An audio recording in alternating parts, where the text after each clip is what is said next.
Welcome to another trade recap, where I'm day trading S&P futures on an Apex evaluation account. You can sign up for your own Apex account with my link in the description and use my coupon code for 50% off your first month and 50% off all recurring months.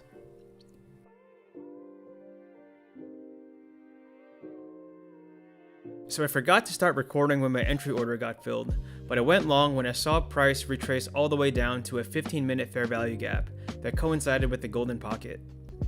I'm not sure why Rhythmic stopped showing my open profit and loss amounts on the dashboard, but I kinda like it better this way, so I'm less focused on the P&L amounts. You may have also noticed that I no longer have accumulation distribution on my chart anymore.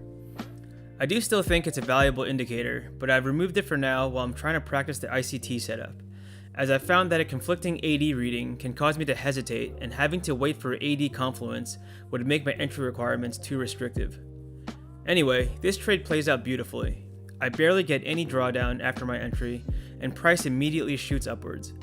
My only mistake is that I lowered my take profit level to a slightly more conservative level, as the updated profit target still maintained above a 1-to-1 reward to risk ratio, and I didn't want to be greedy.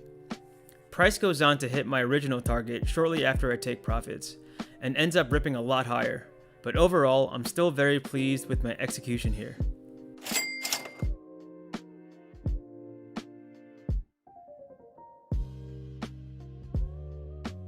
I get a similar setup when price retraces back down to another 15-minute fair value gap and golden pocket. This time though, after an initial promising bounce, price consolidates for a while and ultimately continues lower, and it gets stopped out for a loss. I was feeling pretty confident about this trade since the setup was so similar to the last one, which was a winner, so I let the max risk of this trade go above the $250 limit, and I regretted doing that after taking this loss. This just shows that every trade is unique, and I really just have to stick to my $250 max risk per trade rule, no matter what going forward, which I absolutely plan to do.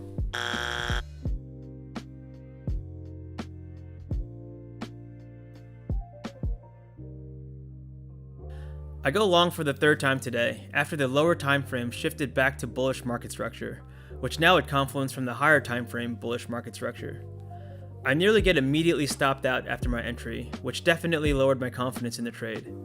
When price rebounded to bring me back to about break even, I was so tempted to exit the trade early, but I took a step back and analyzed my emotions.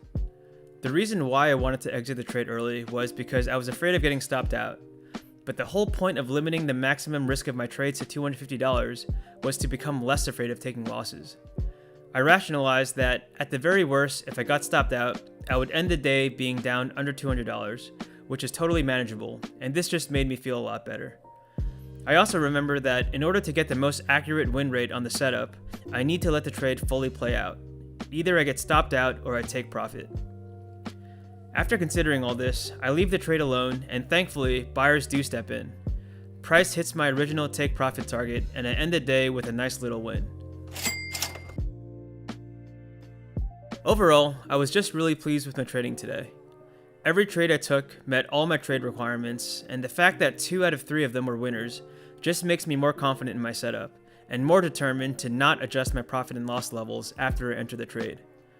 I was also able to apply a number of trading lessons I detailed in my trading lessons video, which is linked in the video card. It's a bit long, but I go into detail talking about the biggest lessons I learned after day trading futures for about a year, so be sure to check it out if you haven't already. After today's trading session, the account is now just over $52,000 again. My equity curve may be a little choppy as of late, but it definitely has a slightly upwards trajectory, which hopefully means I'm doing something right. It's a little frustrating knowing that if I didn't break my rules those few times, I think I would have already hit the profit goal by now. But this just goes to show how important it is to follow your rules and how breaking them can set you back.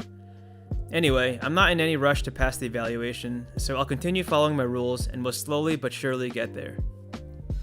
As always, thanks for watching. Please leave a thumbs up if you enjoyed, and subscribe so you're notified of the next time I post a trade recap. In the meantime, I'll continue posting daily profit and loss updates in my channel's community tab.